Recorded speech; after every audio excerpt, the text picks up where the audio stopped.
Hey guys, welcome back to the BuzWeaver channel. And in our top stories today, from the big dust-up that happened in the last several days over the weekend, was an interesting one because, of course, it allowed for the mainstream media, the establishment uniparty media, to go after MAGA, Donald Trump, to an extent, but specifically Elon and both Vivek Ramaswamy. So from the Daily Beast, slap down, Musk forced into massive U-turn after MAGA meltdown.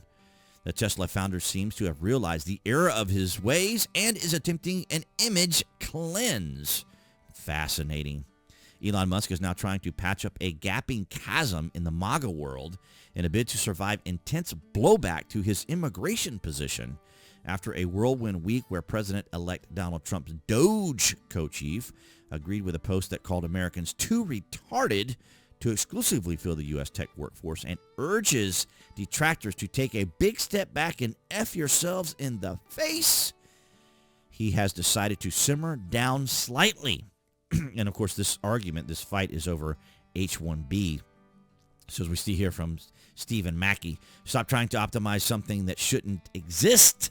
Let's optimize H1-B. And I agree, because it was just like most programs or a program, it was being exploited.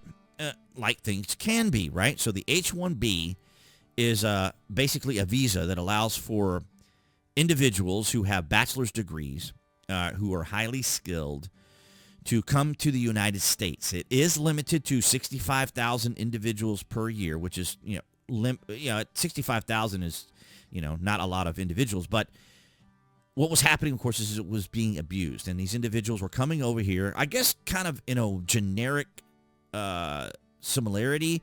It would be to like illegal immigrants who don't have protections under our laws and so forth, work laws and things like that, to protect them from being exploited. And to an extent, H1-B was being exploited, is what they were saying. And of course, Elon's response was, the reason I'm in America, along with so many critical people who built SpaceX, Tesla, and hundreds of other companies that made America strong, is because of H1-B. Take a step back and F yourselves in the face. I will go to war on this issue, the likes of which you cannot imagine, or something like that. So yes, it got really intense there, but most of it, I'd say, kind of started with Vivek Ramaswamy, who weighed in on the issue as well to suggest, or he made a reference to culture, to American culture, and the way, kind of like the way our culture works here, and it was to imply and or suggest, as the Japanese used to say back in the 80s, that Americans just didn't have the capacity or the desire, the gumption, the capabilities, to do certain types of work or jobs. But back in the 80s, of course, the Japanese, of course, were saying we were fat and lazy. And I think people kind of took that type of insult from Vivek and a little from Elon. So Musk, who in his face F comment said he'd go to war over his favor of H1-B visas, appears to have rode back considerably, despite publicly having Trump's backing. Responding to a post on X claiming the visas are being used to hire low-paid tech workers from overseas, Musk conceded that the program is broken, easily fixed by raising the minimum salary significantly and adding a yearly cost for maintaining the H1-B, making it materially more expensive to hire from overseas and domestically, he said. And it's extraordinary that it got to this intensity. But of course, like I said, the establishment uniparty media enjoyed it and were exploiting it for all they could over the weekend to try to create a divide, because that's what they want. They want to divide and conquer and make it as difficult and as complicated as possible for Trump, Trump-proofing as the Democrats are doing. And then, of course, with the media, they just like to create chaos. I've been very clear that the program is broken and needs major reform, he added. I'm confident that the changes made in the @real Donald Trump administration will make America much stronger. However, Musk, a naturalized U.S. citizen born in South Africa who has used an H-1B visa himself, has rattled MAGA's hardliners and less impressionable ex-users who have forgotten his recent meltdown. Deport Elon Musk to India, one user joked, referring to the fact that the Indian nationals benefit from the H-1B program. How's the war going? Comedian Sam Hyde asked sarcastically. And this is what this whole article is based sarcasm and sensationalizing. And, of course, you can read it from the Daily Beast here, looking it up.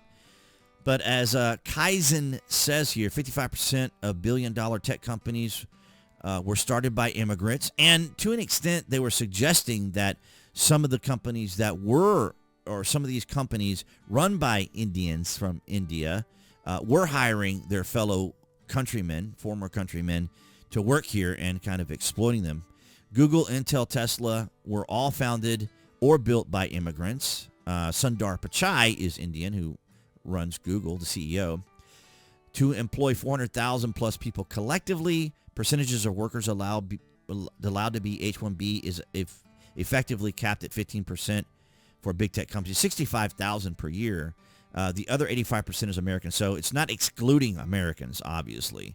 At Google, only 5% of the workforce has H-1B renewals or petitions in 2023. The U.S. is 12 of 37 among first world OECD nations in science, and 28 of 37 in math. 400,000 new engineers are needed every year, and that's what we need here, where they have many, many, many more in India, for example. A third of positions go unfilled. Short term, we need foreign reinforcements or we'll lose. So we need these individuals to come and help us out at times when we are short. Long term, we need to improve the home team. So, well, we want the best and the brightest, right, to come to the United States and to help our country out. And this was just an opportunity for the left to just get excited about the division and the dispute and so forth that was going on over the weekend. But it was about the H-1B visas. And, of course, we do have a specific one called an O-1 visa, and that allows for the top of the top. I don't know if it's capped at anything in particular as to how many can come in on that, but it is of the 1%. It's like your doctors. It's like your engineers. It's like your scientists. It's like, you know, your elite skilled workers can come in on an O-1, where the H-1B visa is a little bit more relaxed and at least requires a bachelor's for people to come in. And the argument was that it was being exploited.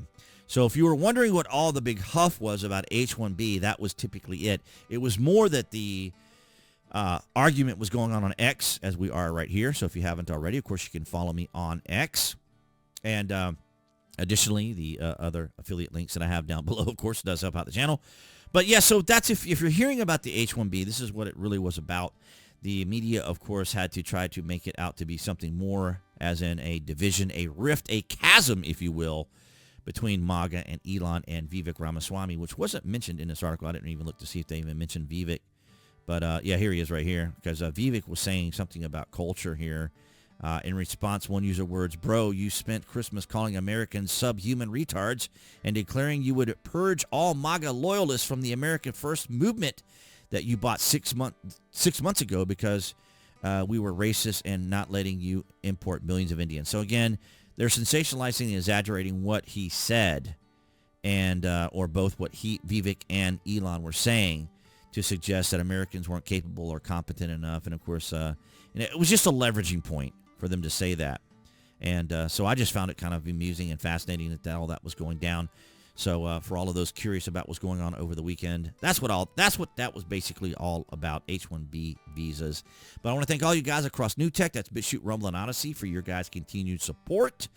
And, of course, appearing there on the screen, that would be the channel icon for all of you watching on YouTube. You guys can click on that to subscribe, as well as to select notifications that we know when there's content on the channel. And I'll see all you guys in the next video.